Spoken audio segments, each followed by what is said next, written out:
গত ১৫ বছরের রুটিন জীবন থেকে অনেকটাই বিচ্ছিন্ন হয়ে পড়েছেন হাসিনা। একাকী নিঃসঙ্গ জীবনে দিন দিন তার হতাশা বেড়েই যাচ্ছে। যারা তার সঙ্গে ক্ষণিকের জন্য দেখা সাক্ষাতের সুযোগ পাচ্ছেন তাদের কাছে এমন হতাশার কথাই জানান দিচ্ছেন হাসিনা। প্রয়োজনে জেল জীবনকে মেনে নেবেন, তবুও দেশেই ফিরতে চান হাসিনা। এমন খবরই ভারতের আনাচে কানাচে ব্যাপকভাবে আলোচিত হচ্ছে। ভারতে খুব বেশি যে ভালো নেই হাসিনা, সেটা আঁচ করা যাচ্ছে ভারতীয় সমাজ পাতার বয়াতে। একাকী নিঃসঙ্গ জীবন আর কত ভালো লাগে, ইয়োগা আর বই পড়ে কতটা সময় কাটানো যায়, এ যেন সাজাবিহীন জেল জীবন। পরিস্থিতি বিবেচনায় দেশ ছাড়লেও এখন তার মনে উকি দিচ্ছে নানা কল্পনা। একে তো নেতাকর্মীদের রেখে পালিয়ে যাবার অভিযোগ, তার উপর একের পর এক হত্যা মামলা। কি করবেন ভেবে কুল পাচ্ছেন না তিনি। ভারত সরকারও যে তাকে খুব বেশি মূল্য দিচ্ছে তা না, স্রেফ সাবেক প্রধানমন্ত্রী হিসেবে সুরক্ষায় রাখা হয়েছে তাকে। পালিয়ে যাওয়ার ৪ মাস হাসিনা ইস্যুতে ভারতও কোনো কার্যকর পদক্ষেপ না নেয়ায় হতাশা নিয়েই বাংলাদেশে ফেরার ভাবনাটি মাথায় বেশি ঘুরপাক খাচ্ছে বলে ধারণা করছেন ভারতীয় বিশ্লেষকরা। দেশে ফিরে জেলে থাকতে হলেও দেশে আওয়ামীপন্থীদের ভালোবাসা অন্তত পাওয়া যাবে, এমনটাই নাকি ভাবছেন হাসিনা।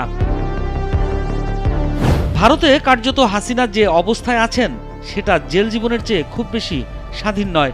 সাবেক প্রধানমন্ত্রী হিসেবে বাংলাদেশের জেলে তিনি যে ডিভিশন পেতেন তাতে ভারতের সুযোগ সুবিধার চেয়ে কম কিছু হতো না, বরং বাড়তি হিসেবে তিনি নেতাকর্মী আর স্বজনদের সাথে দেখা সাক্ষাৎ করে প্রয়োজনীয় নির্দেশনা নিতে পারতেন, এমনটাই বলছে ভারতে অবস্থানরত দেশি বিদেশি বিশেষজ্ঞরা, যা বিভিন্ন সামাজিক যোগাযোগ মাধ্যমে প্রকাশ পাচ্ছে। বর্তমান রাজনৈতিক পরিস্থিতিতে দেশে ফিরতে চাইলেই কি হাসিনা তা পারবেন? এখনও আওয়ামী লীগের বিরুদ্ধে দেশে ক্ষোভ বিক্ষোভ চলছে, তাদের দলীয় সংগঠনও ছত্রভঙ্গ। শেখ হাসিনার বয়স আজকের চেয়ে 10টা বছর কম হলে তবু হয়তো মনে করা যেত তিনি দেশে ফিরে দলের হাল ধরবেন, কিন্তু এই মুহূর্তে সেটা প্রায় অসম্ভব বলেই মনে হচ্ছে। আওয়ামী লীগের তৃণমূল নেতাকর্মীরা এখনো প্রত্যাশা করছেন তাদের নেত্রীর দেশে ফেরা এখন শুধু সময়ের অপেক্ষা। তবে শেখ হাসিনা এই মুহূর্তে যে দেশের আতিথেয়তায় আছেন তারা কিন্তু এখনই অতটা আগ বাড়িয়ে ভাবতে রাজি নয়। সাউথ ব্লকের একজন শীর্ষস্থানীয় কর্মকর্তার কথায় পিচ এখন প্রতিকূল, বল উল্টাপাল্টা লাফাচ্ছে। এরকম সময় চালিয়ে খেলতে গেলে হিতে বিপরীত হতে পারে। এখন বরং ধৈর্য দেখানোর সময়, ফলে প্রতিপক্ষের সবুজ বলের জন্য অপেক্ষা করাটাই শ্রেয়। রাজনীতির উইকেটে পোর খাওয়া ব্যাটার শেখ হাসিনাও নিশ্চয়ই এটা জানেন এবং সে অনুযায়ী উপযুক্ত সুযোগ এলে তবেই সেটা কাজে লাগাবেন।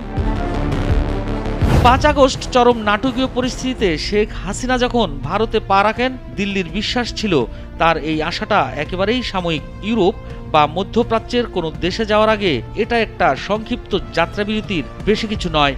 যে কোনো মুহূর্তে তৃতীয় কোনো দেশের উদ্দেশ্যে তিনি রওনা হয়ে যাবেন, কিন্তু বিশ্বের কোনো দেশ তাকে নিতে না চাওয়ায় সাময়িক বেকায়দায় পড়ে ভারত। আর ৪ মাস পার হওয়ার পর হাসিনা ইস্যুর কোনো সমাধান করতে না পেরে ভারতও হাসিনাকে নিয়ে রীতিমতো বিরক্ত হয়ে যাচ্ছে। বাস্তবতা হলো শেখ হাসিনা ভারতে কোনো গৃহবন্দীও নন বা রাজনৈতিক বন্দীও নন। আবার তাকে রাজনৈতিক বিষয় নিয়ে কথা বলতেও বারণ করা হয়েছে, সবার সাথে দেখা করতেও দিচ্ছে না ভারত সরকার। তার মানে কি খোদ ভারতের রাজনৈতিক বিশ্লেষকরাই বলছেন বন্দী না হয়েও অবরুদ্ধই আছেন হাসিনা।